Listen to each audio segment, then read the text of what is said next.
Recently, as you may already know, a group of posters put up by John the Other were torn down by feminists in Vancouver. Girl Rights Watch did a great analysis on the video, and one thing that stuck out to me, and I guess to other people as well, is an argument made by one of the feminists there that emotional arguments are equally as valid. Well, he doesn't exactly say that specifically, but he implies that they are just as valid as logical arguments and should be taken into just as much of an account. I think it's important to address that statement because, number one, it's a really great insight into how the other side thinks. It's a great insight into how the mind operates. And number two, in and of itself, that is a logical argument, whether emotion, the flip side to logic, should be taken just as valid. Now, what I think might surprise you somewhat, because I think that emotion is a very valid form of argument, dare I say it. But before you go all crazy, let me explain what I mean. I believe emotion is something that you can act upon and have a desired outcome. For example, if you're about to get hit by a bus, you will act on emotion or instinct to get out of the way.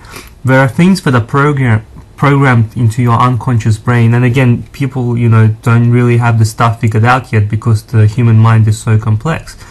But what emotion kind of is logic that's been processed and stored away to act in an instant.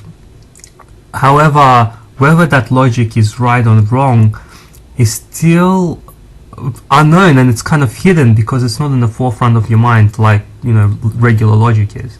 So what I'm trying to say, I guess, is that emotion is another form of thought.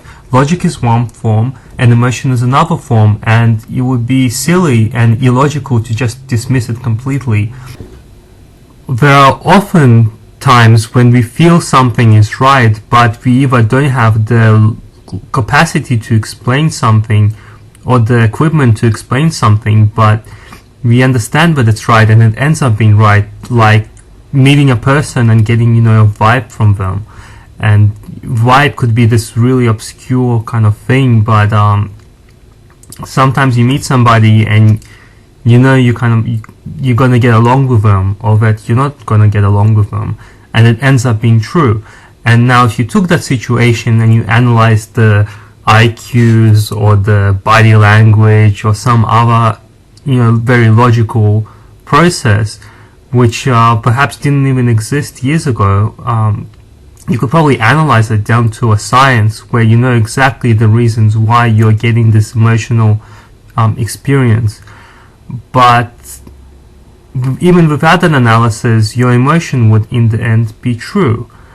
But again, therein lies the difference between emotion, and the danger in taking emotion at face value is that the logic is kind of hidden again. And I want to emphasize that it's hidden behind the veil of the emotion and the acting in itself. So in a video, when the feminists act physically by tearing down the posters with the box cutters, acting upon the emotion, the logic behind the emotion is hidden from view to the people. They simply show the emotion that they gotta tear these posters down. Whereas if you look under the emotion for the actual reasons why they're doing it, people would kind of look at that and go, well, that doesn't make any sense to me, and you're kind of like a moron. So where does this really leave us? Well, I want to give you another demonstration of another place where emotion was used to enforce a physical act. And that is the recent Pussy Riot case in Russia. So if you don't know about the Pussy Riot case, it's a group of feminists who entered a sacred, and I believe the church was open to the public, but there is a sacred, very, very sacred space for Christians only. Of course, if you're an atheist or if you're a Buddhist or whatever, it's not going to mean crap to you. But this space is extremely sacred to Russian Orthodox people. So they entered that space, they got up on stage, they didn't break anything as far as I know, and they just danced around and acted like idiots and recorded it. and they got 3 years prison for it. Now, you can argue whether there was some political influence or whatnot, just like you can argue with the Julian Assange case if there's other factors about it. But regardless of that, what the story has been sold on, what has been sold on at face value, is that these Pussy Riot feminists made people feel really, really bad, made Russian Orthodox religious people feel really, really bad. And I'm sure they did. And look, I've even heard a lot of MRAs, kind of saying send them to jail. And my personal opinion is that they should have gotten a slap on the wrist and definitely not being put in prison. Maybe a fine or something, and having the right to use the video taken away for any kind of profit. But certainly not put in prison for 3 years for it. But what I want to say is this is a prime example of where people who felt bad and genuinely felt really bad, where their emotion has been taken into account to impose a very, very harsh physical act on another group of people. And here is the big problem when you take an emotional argument and enforce a physical act upon somebody else based simply on that emotion. And that is where you end up with really, really horrible situations on either side. Now, it's fine if it's the other side, if it's men and MRAs getting thrown in jail for, desecrating sacred feminist spaces. But of course, when it happens to the other side, it's crazy, it's terrible, it's horrible, and it's completely wrong. And that's a hypocritical stance that I'm certain a lot of feminists will embrace very readily, but that one that I'm hoping MRAs will kind of avoid and make the distinction between them and feminists.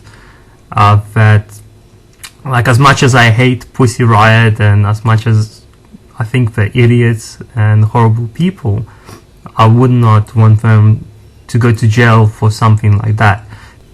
Because what I believe in is that an emotional reaction deserves the same kind of punishment that made that emotion come about.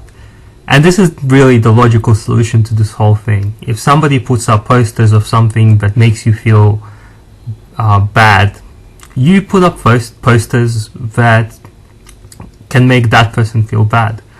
If somebody dances around in your church, go to Christopher Hitchens' grave and start praying for him or something. I don't know. That should be the solution, not put the other person in jail and destroy the freedom of speech if you don't like what they're saying, because that can very quickly turn around and come back to you. Because in the end, they are both emotional arguments. They are both acts based on emotion. So if there's feminists listening out there and feel that the tearing down of the posters in Vancouver was a justified action based on how some people felt, then logically you must equally agree that Pussy Riot being thrown in jail for 3 years and almost being thrown in jail for 8 would also be a very logical way to act upon people feeling really, really bad about something. And that's all I gotta say.